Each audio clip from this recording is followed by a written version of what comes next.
the gladiator mentality, and people look at us like, okay, really? Or, yeah, really. All right, let's do this. Diamond Envy Podcast. I'm your host, Tyler McComas. Diamond Envy is always brought to you by Cavens Group. Check them out, cavensgroup.com. In a good mood because OU just dominated Florida State. One win away from Oklahoma City. And what do I always say? If you've ever listened to this podcast for an extended period of time, don't take things like this for granted. So don't take it for granted tonight.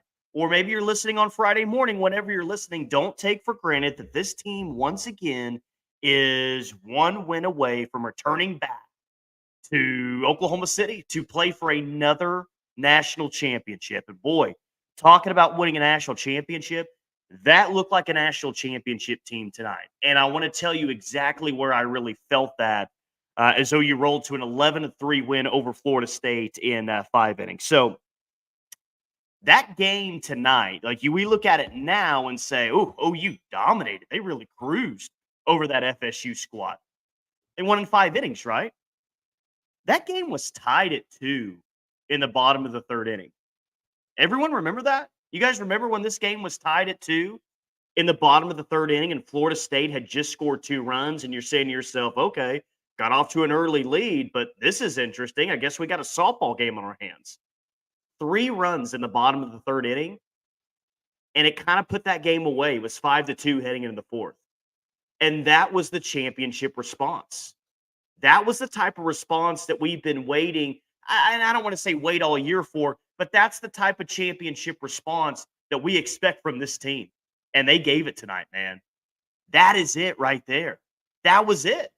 2-2 in a super regional on your home field, and you come back the way that you did and score 3 runs and know the game wasn't over there, but you made sure it was over heading into the 5th inning, didn't you? You had that 8-run lead going into the top of the 5th inning. So that's what you've been looking for. And you put that game away as quickly as you did when it was tied going the bottom of the 3rd inning. That's a team that can win a national championship. That's an offense that can do some real damage. And yes, the weakness of this Florida State team, per Patty Gasso herself, is Florida State in the circle. But whatever. You took advantage of a team that wasn't great in the circle, and you put up 11 runs on them in 5 innings. And it would have been more than 11 runs in 5 innings. Had the 5th inning continued, you just went ahead and run rolled them in 5. So I'm sitting here tonight on a Thursday night after game 1. I'm feeling real good. I'm feeling real good about OU's chances this super regional, and I'm feeling real good about where this team is at right now. Which, by the way, we got some live comments here on YouTube, which I appreciate. Brian just says, burrito bomb. Yeah, not 1, 2 burrito bombs. Burrito was fantastic tonight. And I tweeted it out. It was, Burrito was going to make sure that she was the star tonight, hitting 2 home runs the way that she did. And for as much as I just spent bragging on this team for really pulling away, give Alyssa Burrito the majority of the credit for doing just that. Tiare Jennings strikes early in this game, but it felt like Burrito was really kind of the one that put it away. And then Kinsey Hansen put the exclamation mark on this. She was awesome. She was amazing. My man Gunny, burrito bombs are so nice, especially when you get to see them twice. I didn't know Gunny was a poet. Apparently, Gunny is a poet. Who knows what he's doing right now other than listening to this live stream on YouTube. But I appreciate you guys tuning in. Keep those comments coming. I love this. For those of you that are listening just on traditional audio form, I appreciate you as well. But it's fun to go live on the YouTube page as soon as this game is over. Tyler McComas is the YouTube page. If you want to subscribe and get involved, because we'll be doing it again tomorrow night. Hopefully the weather holds off like it did this evening. But hopefully we're talking about 2 more burrito bombs tomorrow. And I love how the veterans showed up tonight. I mean, when you get Burrito hitting 2 bombs, you get Tiare hitting a home run, you get Kinsey Hansen hitting a home run. Good luck, guys. I mean, hats off to you if you can really compete with this team. But you're not beating this squad when those 4th-year seniors are playing the way that they did. And not Jada's best game at the plate, but come on. Don't we expect Jada to bounce back tomorrow and have a really good game? I do. And when I say that that's a stellar game from the 4th-year seniors, I'm not trying to leave anybody else out because there were some other players that had great offensive nights tonight. Ella Parker, of course, gets a hit and the walk. Cassidy Pickering's a star. 2 for 2. She had 2 walks. She got on base every single time she was at the plate. Riley Boone had a hit, and of course that big bunt that forced the throwing error that really got a run in as well. So just really kind of up and down the lineup tonight, from the top of the order to the middle of the order to the bottom of the order. You really produced. Like that's, and I wasn't disappointed about the offense out of the Oregon series. I mean, it was good enough, and it was good enough to roll through the regional undefeated. But that's the offense tonight. Top, middle, bottom of the order. Felt like everyone, for the most part, really produced tonight. You produced, moving runners over. You produced getting them in. You produced with power. As you can tell, I'm very impressed with what I saw tonight. Very impressed with what I saw tonight. Now, we can talk about what happened in the circle. That wasn't Kelly Maxwell's best performance. I think that we can all agree with that. Now, the good with that is that you didn't necessarily need her best performance to win in run rule fashion tonight. That's certainly one way to look at it. But yeah, I mean, Kelly Maxwell, she's got to get better. And Gunny says, you didn't what you had to do tonight, even when Maxwell didn't have her best night. And that's exactly it. Like, that's the sign of a championship team, because we played a lot of games this year where Kelly Maxwell did have to have her best stuff. And I don't think I have to go back and point to a whole lot of examples. I think you guys remember that. There were a lot of games this year where the offense is just not clicking for whatever reason. Kelly Maxwell is going to have to hold somebody to 2 runs, and hopefully that's good enough to win this game. I like that too, and that's a good point. That was one of the more, she didn't give up 7 runs or anything. But honestly, if you want to look at it, it was one of the least impressive performance that Kelly Maxwell's had in an OU uniform. And I don't think that that's going to be the consistent thing that we see moving forward. Far from it. But that wasn't Kelly Maxwell's best stuff. Okay.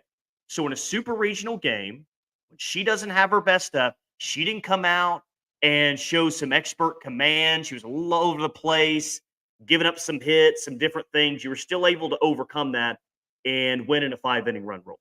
So, but also give Kelly this. Kelly was good when she had to be tonight, and she loved her a full count. There's no doubt about that. But when she had to be good, when she really had to buckle down in some spots, I thought Kelly Maxwell was good enough. So I'm not going to give it an F performance or a D performance. In the stat column, there's going to be a W next to Kelly Maxwell's name, and she's going to notch another win tonight. But clearly, like, she's got to be better moving forward. And I think she will, because I have so much overwhelming evidence that she's going to be a lot better moving forward. But if that's the offense that's going to be consistent here moving forward, then like you guys, I feel really good tomorrow. Brian says real deal tomorrow. And that's exactly where I was going to go next, Brian. I think so. And here's why I think so. Now, just based off the regional, you would think Nicole May starting tomorrow. She's starting game 2, and she might. Like, it wouldn't shock me if Nicole May started tomorrow. It wouldn't shock me if Kirsten Deal started. I don't know who's going to start. But here's the only thing that I have to go off of as to why I think Kirsten Deal gets the start and Nicole May probably comes in relief, and you save Maxwell for that game 3 if necessary. And this is just purely a guess. Now, let's remember, though she didn't pitch last weekend, let's remember how I think most of us felt going into the regional last weekend. Kelly Maxwell is your number 1. Kirsten Deal is your number 2. I feel like just about everyone thought that way. Now, Nicole May got the start, and she showed her postseason experience and really pitched well in 2 games last week and got 2 wins. But Kirsten Deal is going to be a major part of the team next year. She may be the ace next year. I think she's probably the odds-on favorite at this point to be the ace. We're a long ways away from next year. But the point is that you want Kirsten Deal to have some valuable postseason experience for next year. Because if she's not the ace, she's probably going to be your number 2 pitcher. You're going to rely on her very heavily.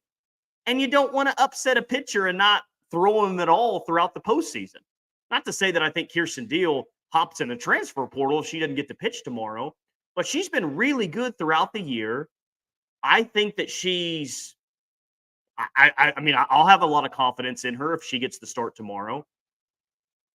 But Nicole May's a heck of an option. I do acknowledge that. I just think Kirsten Deal, if you think that she's going to be a major part of your team next year, and I think she is, I think that she probably gets the start tomorrow. Now, at the same time, you say, don't worry about next year. What about this year? Nicole May got the hot hand. And then I can't argue with that too much.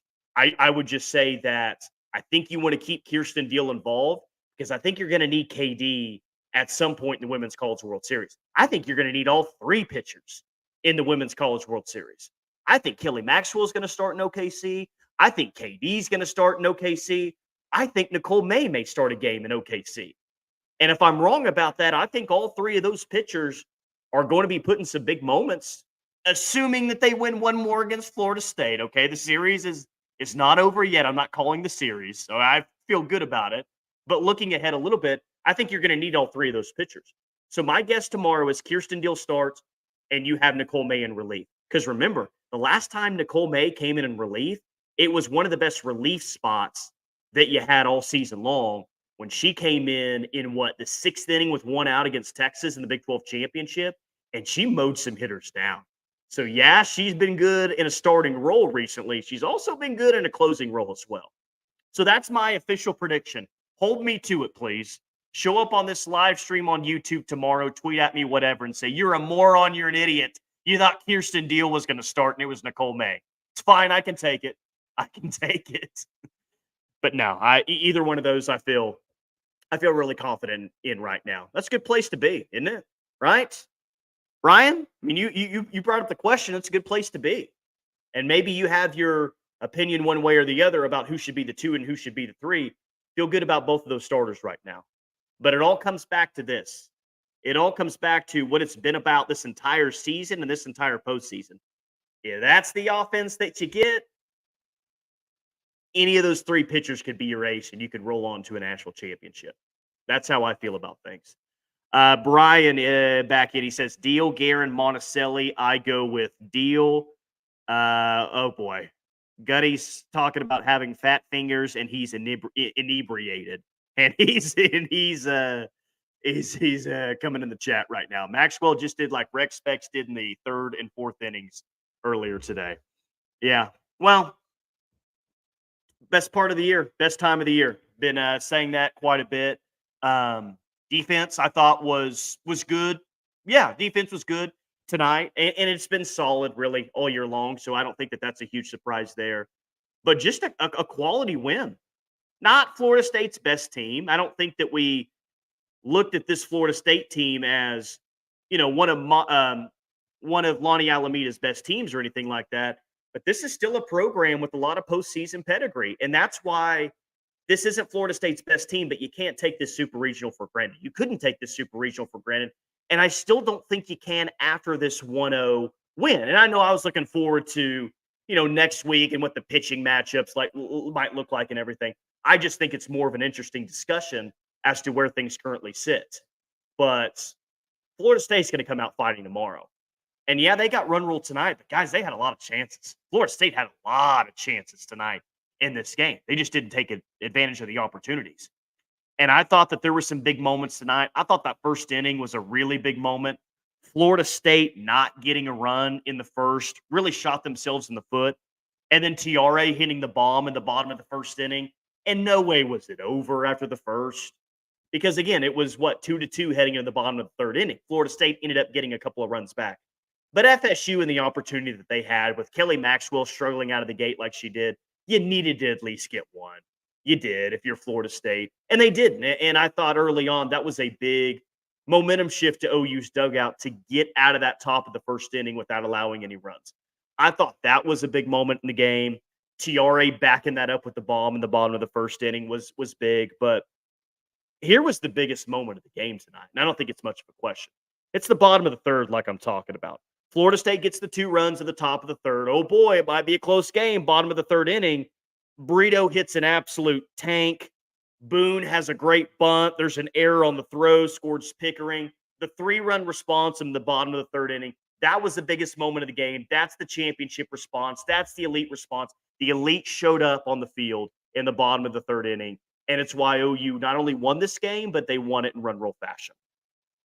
So, yeah, I feel good about it. Want me to put this win on the 10 scale? It's a super regional win. I'm going to put it about a 9. I wish the pitching was just a tad better, and I think it will be better. But that's a 9 out of 10 to me any day of the week. That's an A. That's an A performance from this team because they did a lot of things tonight that we've been talking about all year long, waiting for them to see. So, hey, let's enjoy it. Let's celebrate it. Tomorrow night, 7 p.m., got a chance to clinch another spot in the Women's College World Series. And I think you could be the first team, right? You could be the first team to clinch a spot in OKC, I believe, which would be pretty cool. It's probably a very forgettable thing in the grand scheme of things. As I'm looking at it right now, Georgia and UCLA. UCLA's up 1-0 on the Dogs. But yeah, you win tomorrow, and you could be the first team to clinch a spot. 7 p.m. on ESPN2. Friday night, let's go. A 3-day weekend, and OU softball could be clinch a spot to the Women's College World Series. I can't wait. And I can't wait to talk to you guys tomorrow night as well. Thank you, as always, for all the interaction. Brian and Gunny showed up in the live chat tonight, which I always appreciate. What's Brian got here? Cassidy Pickering will be a captain someday. Yeah. Is Cassidy Pickering going to be a captain next year? Next year might be a little bit too soon. By junior, I bet she is. She's a star. And she's a star. And I'm really trying to soak up the remainder of games that we have with the squad because, man, it's going to suck. When Jade is not playing anymore and Riley Boone's not playing anymore and some of these players that we've known for so long aren't playing anymore. But you've got the next crop of big-time players. Ella Parker, Cassidy Pickering, you know the names. Going to be a lot of fun around here. All right, we'll talk to you tomorrow night. Diamond Envy podcast. Be on the YouTube live stream. Tyler McComas, go like and subscribe. Go join me in the comments. We'll have a lot of fun, and we'll put out another version of the audio-only form if that's what you prefer as well. Diamond Envy podcast. Talk to you tomorrow night.